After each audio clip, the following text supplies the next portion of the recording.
Mpendwa mtazamaji, siku ya Jumatano, karibu katika tafakari ya neno la Mwenyezi Mungu. Tafakari yetu tunaipata kutoka katika Injili ya Marko, sura ile ya 6, aya ya kwanza hadi ya 6. Nitaisoma. Yesu alitoka huko, akafika mpaka nchi ya kwao. Wanafunzi wake wakamfuata, na ilipokuwa Sabato, alianza kufundisha katika sinagogi. Wengi waliposikia wakashangaa, wakisema, huyu ameyapata wapi haya?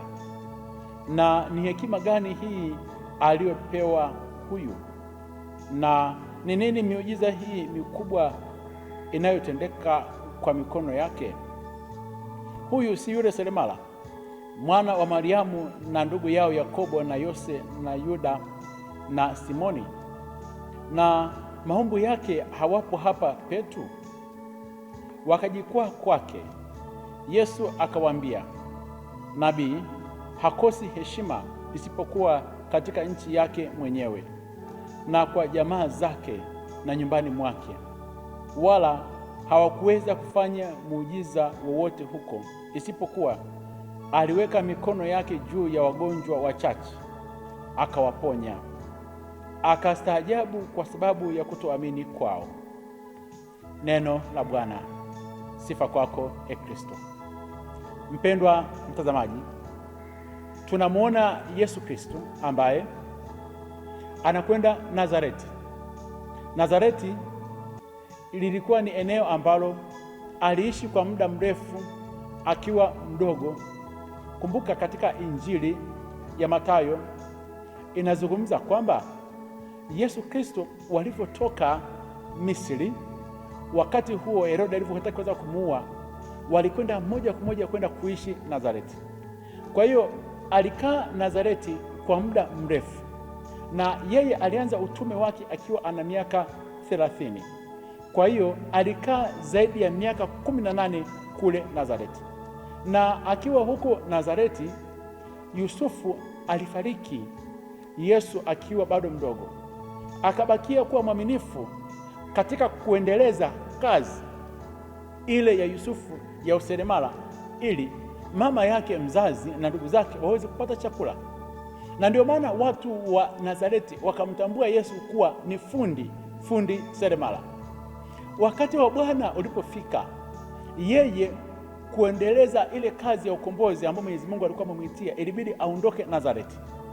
Akaenda Yordani kubatizwa, na alipobatizwa na yule Yohane, mbingu zikamfungukia. Akaenda jangwani kufunga kwa muda wa siku 40.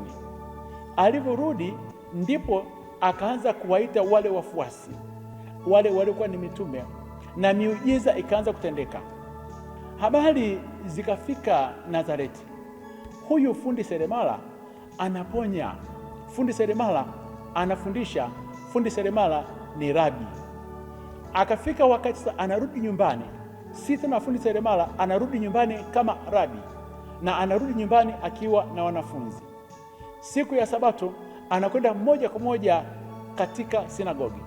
Sinagogi, mpendwa wa mtazamaji, ilikuwa ni mahali ambapo Wayahudi popote pale walipokuwa wanaishi, kama Wayahudi wapo 10, wanatengeneza eneo ambalo watakuwa wanatafakari neno la Mwenyezi Mungu, na hilo eneo lilikuwa limepewa jina la sinagogi. Na kila mtu ambaye ana uwezo wa kutafasiri neno la Mwenyezi Mungu akiingia ndani ya sinagogi alikuwa anapewa nafasi. Anafika pale, anafungua chuo cha nabii Isaya kwamba Roho wa Bwana yu juu yangu, kwa maana amenituma kuja kuwahubiria maskini habari njema. Na wale watu wale wa Nazareti walivyoyaona hayo mafundisho anayoyatoa, wakasema, huyu ameyapata wapi haya? Na wanaanza kuuliza, hii hekima ameipata wapi? Kwa sababu hawakumuona akiwa ameenda katika shule. Ameipata wapi hekima yote? Hatujamwona akiwa ameenda Yerusalemu katika vyuo vikuu akapata hii hekima. Na akasema, hii miujiza mikubwa inayotendeka katika mikono yake imetokana na wapi? Wakamshusha hadi katika nafasi ya mwisho ya chini ya fundi seremala. na wakaanza kujadili juu ya familia yake. Watu wa Nazareti hawamuoni Mungu ndani ya Yesu Kristo. Watu wa Nazareti wanamdharau Yesu Kristo. Ingawa walijua kwamba alikuwa ni mtendakazi, lakini wanashindwa kuweza kupokea kile ambacho Mwenyezi Mungu alikuwa amekiweka ndani mwake. Na huo ndio ukweli.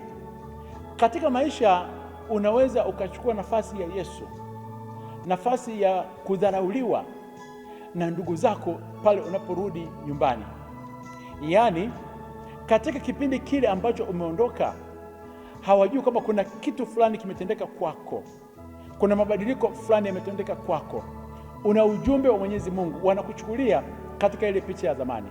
Na katika pia maisha unaweza ukawa pia katika kundi la watu wa Nazareti ambao kila siku kwa wale ambao Mwenyezi Mungu amekuletea, hata kama ni ndugu yako, utakuwa na wasiwasi mkubwa kuanza kujadili udhaifu wa huyo anayekuletea lile neno, na ukasahau kwamba huyo ni chombo cha Mwenyezi Mungu. Upokee ule ujumbe ambao Mwenyezi Mungu ameweka ndani mwake, unaanza kumjadili. Unaweza kuangalia ana uwezo, ni tajiri. Unaweza kuangalia matatizo ya familia yake, na katika hali hiyo Yesu Kristo anakuja kuzungumza, anasema nabii mkuu, nabii yeyote ile wa Mwenyezi Mungu atapata heshima maeneo mengine, lakini dharau kubwa, kudharauliwa, itatoka nyumbani kwa ndugu zake. Na ndivyo ilivyo. Je, umedharauliwa na ndugu zako katika viwango vikubwa mpaka umeacha katika kuweza kuwaeleza ukweli kwa sababu wamekukumbushia maisha yako ya zamani?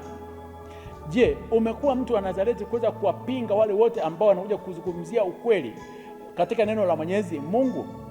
Wewe ambaye umekata tamaa kwa sababu ulienda nyumbani wakashindwa kuweza kupokea, wewe si wa kwanza. Kukataliwa ni sehemu ya maisha. Yesu alikataliwa na ndugu zake. Kukataliwa ni sehemu ya maisha. Yesu alichokifanya ndio katika ile neno alistaajabu kwa sababu ya kutokuamini kwao, akaondoka akaenda upande wa pili. Wakikukataa sehemu moja, tulia, usianze kupambana nao, ondoka. Kuna nafasi ya pili ambayo Mwenyezi Mungu amekuandalia. Na Yesu alipotoka Nazareti hakurudi tena Nazareti kwa sababu alitaka kuweza kumuua. Hakurudi tena Nazareti, alikwenda eneo jingine, na huko ndiko ambako jina lake likawa ni kubwa zaidi. Kuna mahali Mwenyezi Mungu amekuandalia.